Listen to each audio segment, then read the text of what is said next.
Vamos a hablar en este espacio acerca de probióticos en trastornos digestivos funcionales o como ahora se denomina, trastornos de la interacción intestino-cerebro. Entonces quiero informar pues que no tengo ningún conflicto de interés con la conferencia.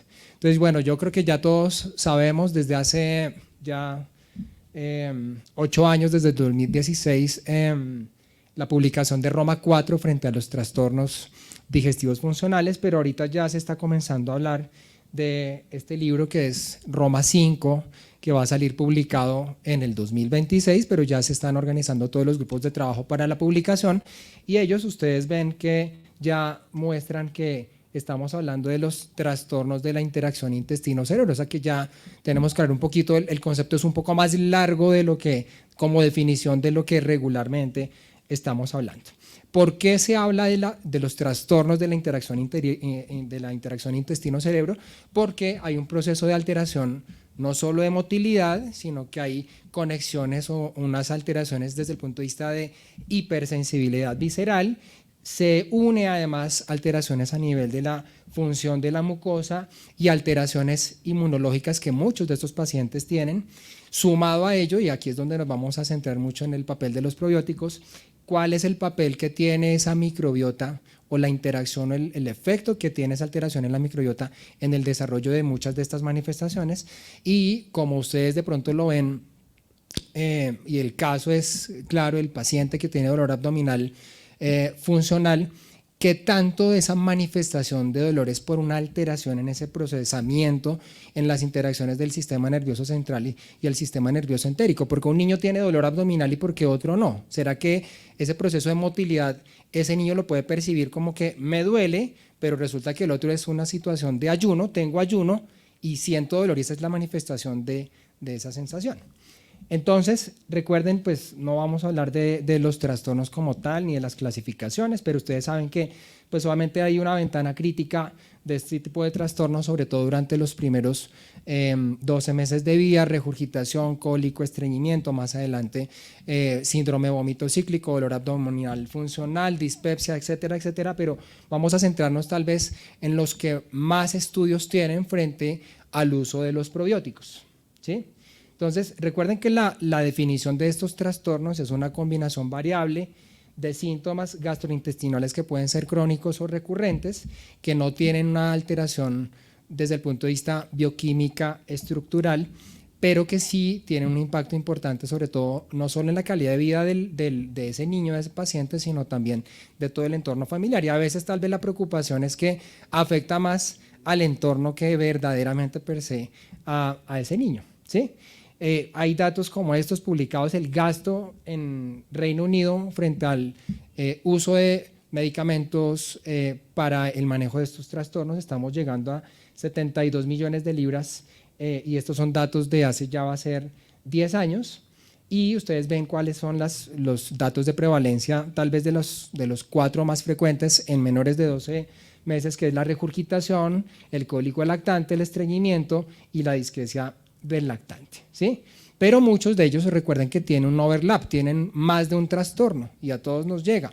Entonces, tiene disquesia, tiene regurgitación, tiene cólico, tiene absolutamente todo por dónde vamos a abordarlos y cómo sería el manejo en muchos de estos pacientes. Y algo que nos preocuparía o nos debe preocupar mucho es el círculo vicioso de este tipo de trastornos, porque tenemos por acá obviamente un niño que tiene unas necesidades insatisfechas por sus manifestaciones y entonces ese niño llora si tiene cólico y incurrimos en un riesgo altísimo que termine con síndrome de niño zarandeado, maltrato infantil, pero por el otro lado tenemos unas necesidades también insatisfechas por parte de la mamá, trastorno depresivo posparto, fatiga materna y el riesgo de que haga pues un trastorno depresivo. Entonces el abordaje tiene que ser amplio, multidisciplinario en ambos casos. Y estos datos que son no menos importantes desde el punto de vista clínico y el papel que tenemos que hacer como médicos, si es que esos niños pues tienen un comportamiento social y emocional subóptimo, sobre todo por la característica o el tipo de alimentación que se le pueda dar, pérdidas de días laborales en esos padres,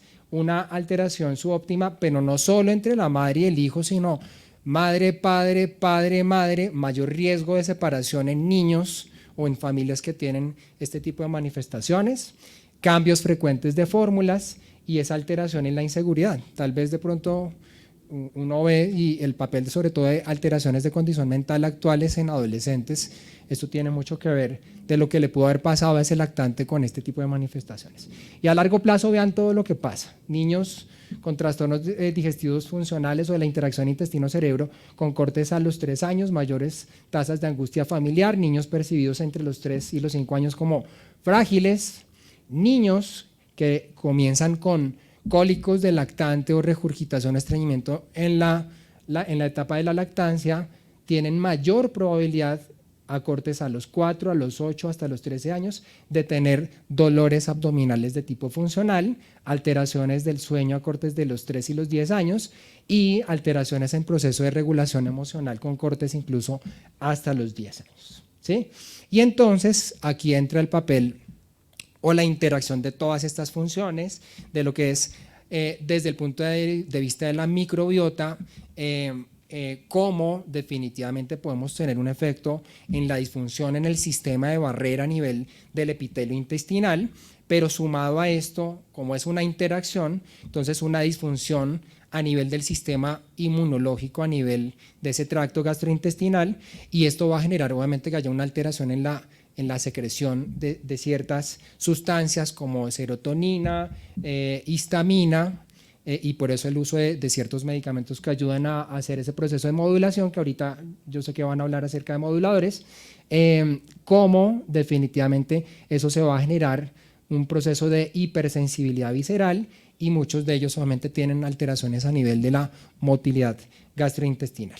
Y ustedes saben que obviamente la composición de la microbiota intestinal es completamente distinta si es cavidad oral, ¿sí? En cuanto a diversidad y en cuanto a cantidad, si estamos hablando de cavidad oral o hasta el colon, donde obviamente las concentraciones son muchísimo mayores, pueden haber concentraciones mayores de Clostridium, bacteroides, Prevotella, ruminococos, a diferencia del intestino delgado, donde las familias de estos microorganismos pueden ser más bajas y pueden haber diferentes géneros conformados a nivel del intestino delgado. Y llega entonces la nueva clasificación. Recuerden que hay una clasificación por parte de la ISAP hace más o menos unos 2 años frente a la nueva clasificación de lo que son ciertos géneros puntualmente de lactobacilos. Ahorita es un poco más un trabalenguas, porque antes decíamos lactobacillus rhamnosus, ¿sí? Ahorita entonces tenemos que decir que se llama lacticacibacillus rhamnosus, ¿sí? O antes decíamos Lactobacillus reuteri, ahorita tenemos que decir que se llama Lactobacillus reuteri, pero la ventaja es que las abreviaturas no han cambiado. Entonces perfectamente vamos a seguir diciendo L. reuteri o LGG y con eso probablemente todo el mundo nos va a seguir entendiendo qué es. Entonces son nuevas 25 familias, agrupaciones, y estas son las que propone la ISAP dentro de esa publicación.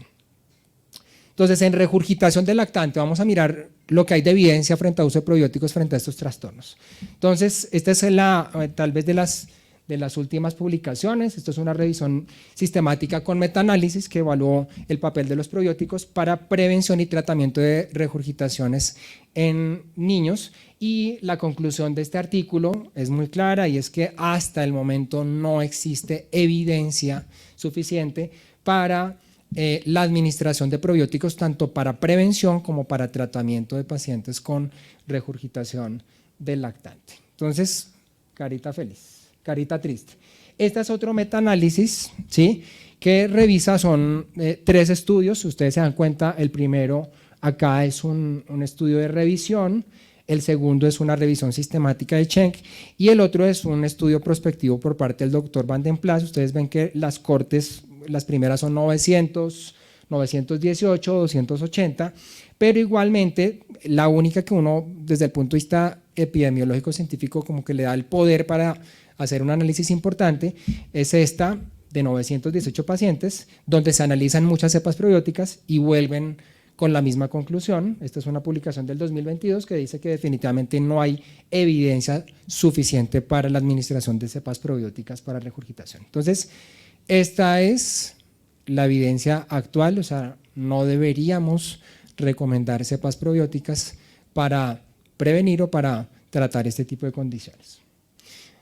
Recuerden que el reflujo es un fenómeno de autorresolución esofágica, de autorresolución fisiológica, ¿sí? ¿No? Tal vez nos ensañamos mucho en pruebas diagnósticas, tratamiento, pero no nos encontramos en la tarea de abordar desde el punto de vista nutricional, técnica, alimentación, y eso nos ayuda mucho más fácil, y la empatía con estos pacientes es fundamental. Para cólico lactante, que tal vez es de las condiciones fisiológicas que más sí se ha estudiado, pues ¿qué puede pasar en el cólico? Recuerden que el niño que tiene cólico lactante, tiene, pues ya hablamos de alteraciones en toda la interacción, el modo de alimentación. El paciente con cólico lactante, a diferencia de otros trastornos, le puede dar el que tiene lactancia materna versus el que tiene alimentación con fórmula infantil, les da igual, ¿sí? Porque ustedes saben que el estreñimiento sí es más si utilizamos fórmulas que el que está siendo lactado. Y este paciente pues obviamente tiene muchas condiciones, puede haber asociación, como les decía, reflujo, aumento importante en la producción de gas, alteraciones a nivel de la motilidad y de la microbiota intestinal.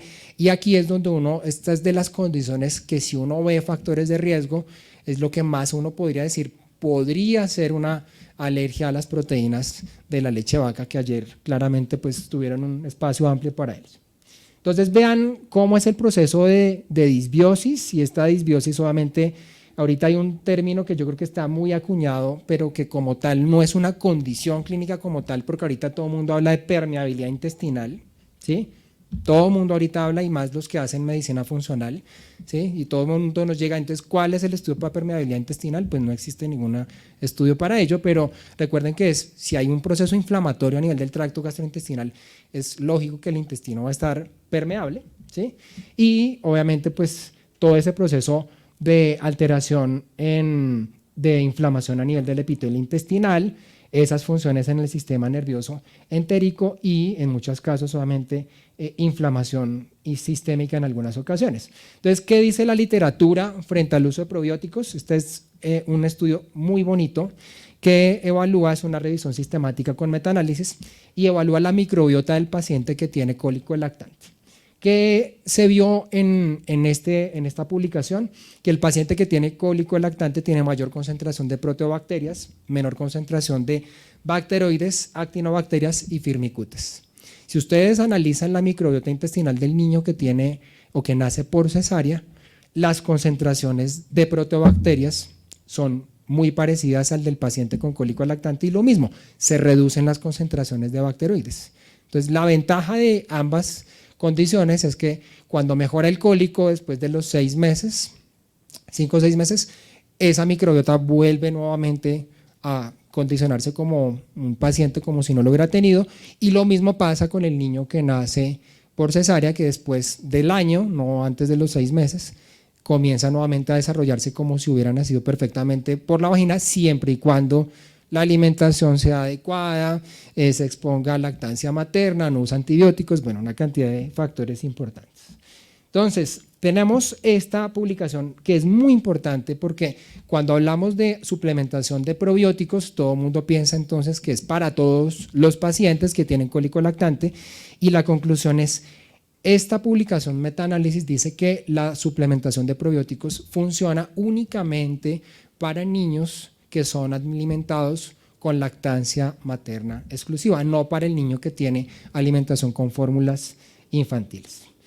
Esta es una publicación muy interesante, un network metaanálisis que muchos de ustedes conocen, el doctor Pedro Gutiérrez Castrellón, y entonces él hace una evaluación de absolutamente todas las intervenciones publicadas para manejo del cólico lactante, desde manejo nutricional con fórmulas parciales o extensamente hidrolizadas, el uso de probióticos como el caso del Lactobacillus reuteri, medicamentos, incluso se hace toda la parte de intervención y se evalúa toda la parte de asesoría en los papás. Y entonces él hace todo ese network metaanálisis y cruza todas estas variables, Y la conclusión final de este artículo es que hay dos intervenciones que tienen verdaderamente una evidencia favorable y es uso del Lactobacillus reuteri, ¿sí?, durante 21 a 28 días en el paciente que está alimentado con lactancia materna exclusiva y el uso de fórmulas parcialmente hidrolizadas a base de suero en el paciente que viene utilizando fórmulas de inicio. Esta es una publicación de la doctora Iva Josak del 2018 y ustedes ven cómo pues, la mayoría de las publicaciones, sobre todo, la mayoría de los estudios de cólico lactante han sido publicados por dos personas, la doctora Hania Zajewska y el doctor Sabino, y vean que todos son precisamente lactancia materna con esta cepa Lactobacillus reuteri DSM 17938, donde se lograron disminución de las tasas de cólico y de llanto en más de un 50%.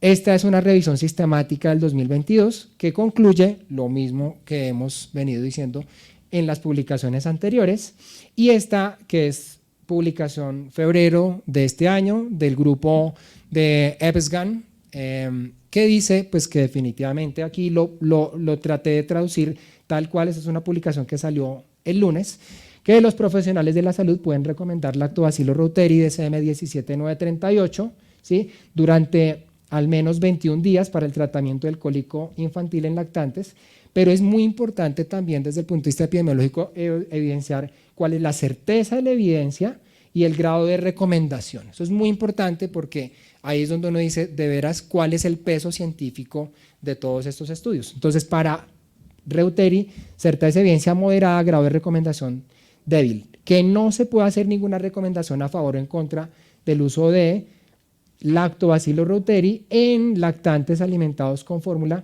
debido a que hay una evidencia insuficiente, y hay algunos artículos publicados recientemente y ellos lo informan en el statement, donde dice que también se podría recomendar Bifidobacterium lactis, o sea BB12, ¿sí?, durante 21 días para el tratamiento del cólico con un nivel de certeza de evidencia moderada y un grado de recomendación débil. Para estreñimiento, entonces recuerden que hay muchos mecanismos que podrían sugerir el por qué se presenta el estreñimiento desde el punto de vista de lo que es el concepto de la microbiota, porque muchos de esos pacientes pueden tener una alteración en el patrón de propulsión motora que puede ser deficiente. Muchos de esos pacientes por el mismo estreñimiento pueden tener éstasis fecal y muchos de esos niños pueden hacer incluso sobrecrecimiento bacteriano por esta misma condición, y esto genera alteraciones en la motilidad, y lo que se ha visto dentro de las posibles teorías es que el estreñimiento, el uso de los probióticos podría mejorar el peristaltismo y la reducción de esa éstasis intestinal, sumado a que si logramos grandes concentraciones de ácidos grasos de cadena corta, eso podía ayudar a alivianar un poco toda esta situación. Entonces, esto es lo que se ve desde el punto de vista inmunológico en muchos de estos pacientes que tienen estreñimiento, y ustedes ven nuevamente que todo lo que son los receptores de 5-HT3 y todos la producción de ácidos biliares, los mecanismos de inflamación que se presentan sobre todo por los toll-like receptor y las células dendríticas tienen un papel importante desde el punto de vista de motilidad y la liberación de ciertas sustancias. Entonces, lo importante, y me llamó mucho la atención esta publicación, y es cuáles son las fuentes de información sobre el uso de probióticos en personas con estreñimiento, y hacen una corte de 356 personas, ¿sí? Y vean aquí en la roja, en las columnas rojas, ustedes ven la mayoría, el 27%, porque lo recomiendan en televisión, ¿sí? Entonces todo el mundo dice, yo utilizo probióticos porque es que en la televisión dicen y es buenísimo, pero vean ustedes acá las columnas azules, el papel sumen acá, es casi un 35-40%, la familia, se recomienda en las reuniones familiares, entonces, oye, ¿tú cuál probiótico tomas? No, pues ven, yo me voy a tomar el mismo a ver si de pronto me mejoro del estreñimiento, del cólico, alguna cosa así, ¿sí? Porque un amigo se lo recomendó, y vean que en las columnas verdes, aquí ustedes ven quienes desde el punto de vista del personal médico recomiendan más probióticos. Entonces, las personas que hacen medicinas alternativas son los que más recomiendan probióticos, ¿sí? El médico general y en un 1% los médicos especialistas.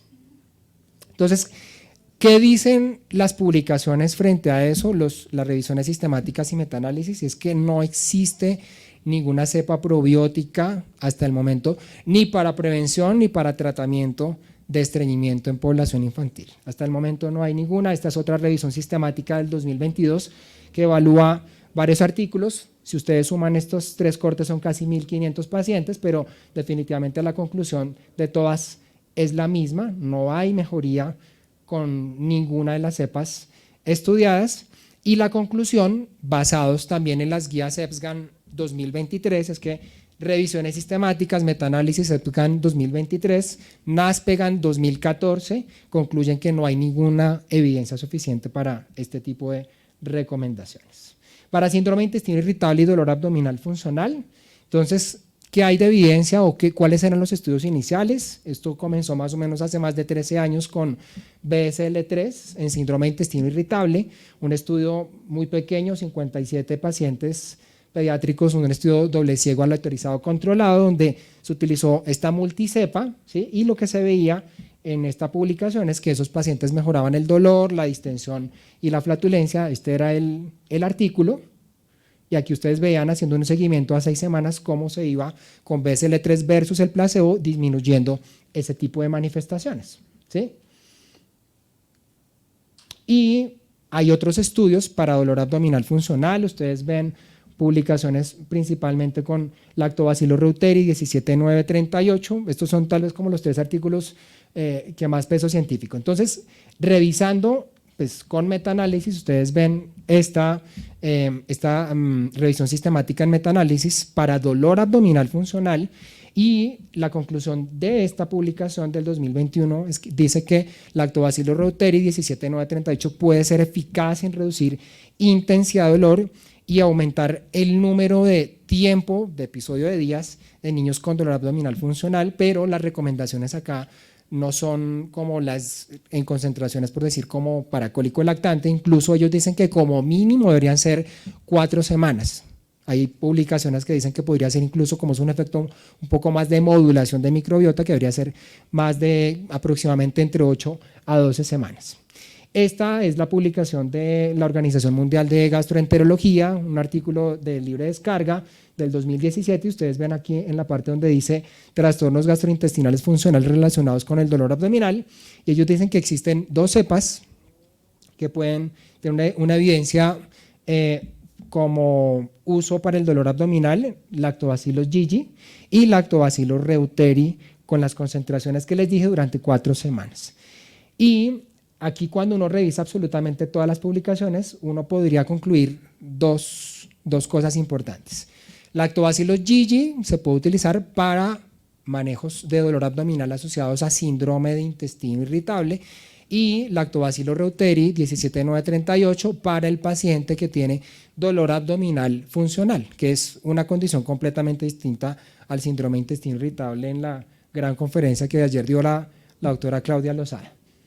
Esta es una revisión sistemática que dice prácticamente lo mismo: dolor abdominal funcional Lactobacillus reuteri y síndrome de intestino irritable Lactobacillus GG. Y esta es la conclusión de EBSGAN 2023, y lo puse tal cual como ellos lo dicen, y es que los profesionales de la salud podrían recomendar reuteri, ¿sí?, en dosis como están ahí anotadas, para reducción de intensidad de dolor en niños con dolor abdominal funcional con certeza de evidencia moderada y un grado de recomendación débil, y para Lactobacillus GG, reducción de la frecuencia y la intensidad del dolor para pacientes con síndrome de intestino irritable con una certeza de evidencia moderada y un grado de recomendación débil. Que también es importante, porque todos pensamos que, pues, como les digo, ahora todo el mundo piensa que es que los probióticos sirven para todo, y resulta que no es así.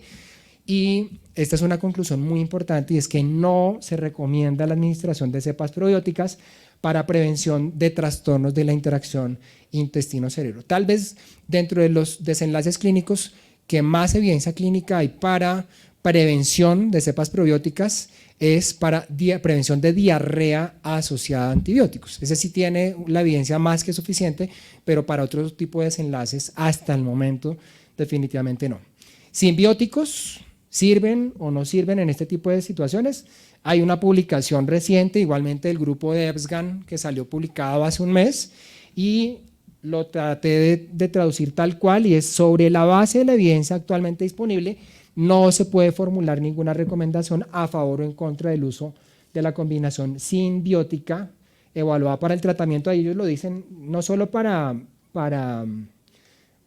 este tipo de trastornos de la interacción intestino-cerebro, sino para prevención, ojo, gastroenteritis aguda, enterocolitis necrotizante, infección por Helicobacter pylori, enfermedad inflamatoria intestinal y los trastornos gastrointestinales funcionales, y además para alergia, que esa es otra cosa importante. Hasta el momento no hay evidencia de probióticos para alergia alimentaria. Para concluir, pues definitivamente muy pocas herramientas desde el punto de vista de la microbiota en estos trastornos. El mejor medicamento que un médico prescribe es el mismo, con su actitud, con lo que dice, como lo dice y para qué lo dice, ¿sí? Entonces, ¿cuáles son los mensajes ya para terminar esta conferencia? Es que estos trastornos definitivamente son muy frecuentes, de mucha demanda en cuanto a consulta y ansiedad para los pacientes y para los cuidadores, y que definitivamente el uso de probióticos para estas condiciones tiene mayor evidencia para el caso de cólico lactante, dolor abdominal funcional y síndrome de intestino irritable. El concepto definitivamente, como se dan cuenta, de cepa especificidad sigue siendo vigente por encima todavía de las multicepas, y que definitivamente falta mayor evidencia frente a otro tipo de condiciones como la regurgitación y el estreñimiento. Recuerden, yo siempre termino mis conferencias de esta manera, y el que conoce todas las respuestas no ha hecho todas las preguntas. Muchísimas gracias.